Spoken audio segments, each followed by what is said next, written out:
Yusek Goddess Hope Libira.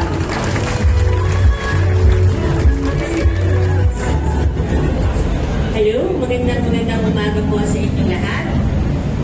Una sa lahat, binabati at pinasasalamatan po natin ang mga leader na patuloy na naglilingkod sa lungsod ng Maynila na pinangungunahan po ng ating Yorme Idol na si Mayor Isko Moreno.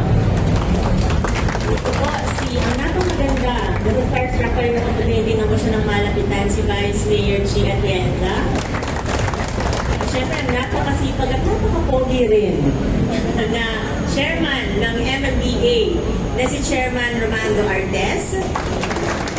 Siyempre, kay City Engineer Andres. At sa lahat po ng mga local government officials na nandito ngayong umaga, sa ating pong mga barangay officials, mga senior citizens, mga pet owners, at sa buong komunidad ng Pandakan, magandang araw po sa inyong lahat. Our Secretary, Rolando Toledo, expresses his regrets for not being able to be here today, but pinapasabi po niya na ang puso po niya at ang isip niya ay kasama ninyo ngayon. Dahil buo po ang suporta ng DBM sa mga programa na makakapagpaganda ng ating bayan. Ang proyekto po ito, ang Plaza Azul Senior Citizen and Pet Park, ay hindi lang po simpleng park. Sa amin sa DBM, nung nakita po namin yung giving materials dito, nakita po namin na isa po itong malinaw na simbolo ng kung paano binibigyan ng mukha ang pagunlad. Hindi po abstract na concept. Hindi po ito papel lang sa opisina. Kung hindi, isang lugar na mararamdaman ng tao, ng mga lolo at ng mga lola, ng pamilya at ng buong komunidad. Ito po kasi yung malinaw na gusto ng ating Pangulo na ang kaunlaran ay makita, nahahawakan at napapakinabangan ng mamamayan. Sa ilalim po ng pamahalaan ni Pangulong Bongbong Marcos, malinaw po ang direksyon. Bawat bayan ay dapat makinabang sa pondo ng pamahalaan. Hindi po pinipili ang lugar, hindi po dapat iilan lang kung hindi lahat mula sentro hanggang barangay.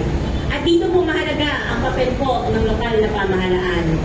Ayaw po ng Pangulo na maulit yung mga nangyayari in the past na nagugulat na lamang ang isang mayor na may proyektong bigla na lang pong itinatayo o bumababa sa kanyang lungsod na hindi niya alam, na hindi niya inendorso, at hindi naman pala kailangan ng kanyang bayan.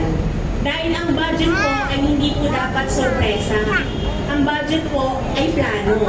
At ang planong yon ay dapat po nagmumula sa lokal, mula sa LGU. Dahil kayo po ang mas nakakaalam kung ano ang tunay na pangangailangan ng inyong mamamayan. Kaya po sa 2026 national budget, hindi lang po pinalaki ang pondo ng mga LGU. Binago po ang mismong paraan ng pagpapondo. Sa ilalim po ng 2026 GAA, nakakatanggap po ang mga lokal na pamahalaan in general ng 1.19 trillion pesos na national tax allotment. Ibig sabihin po niyan, mas malaki po ang kakayahan ng LGU na magplano, magpasya at magpatupad ng mga proyektong akma po sa kanilang komunidad. Dagdag pa dito, Mayor Isko, nilakihan po yung ating pong funding for Local Government Support Fund o LGSF. Kung dati po naglalaro lang yan sa 13 to 19 billion, ngayon po ang ating pong LGSF ay naging 57.87 billion pesos na. Mahigit po doble yan kumpara noong nakaraang taon. Ang pondo pong ito ay para palakasin ang basic services, suportahan ang komunidad at tulungan po ang mga LGUs na may mas limitadong kakayahan. So hindi na po uubra na dati, yung dati pong kalakaran na tagatanggap lang ng pondo yung LGU. Kayo na po ang may hawak ng manibela ngayon. At sa puntong ito, malinaw po ang buong suporta ng Department of Budget and Management sa pangunguna po ni Secretary Rolly Toledo sa mga proyektong tulad nito, mga proyektong may malinaw na plano, may endorsement sa LGU at may direkta pong pakinabang sa tao at sa inyo pong mga nasasakupan. So ang Plaza Azul po ay magandang halimbawa ng tamang direksyon. May malinaw pong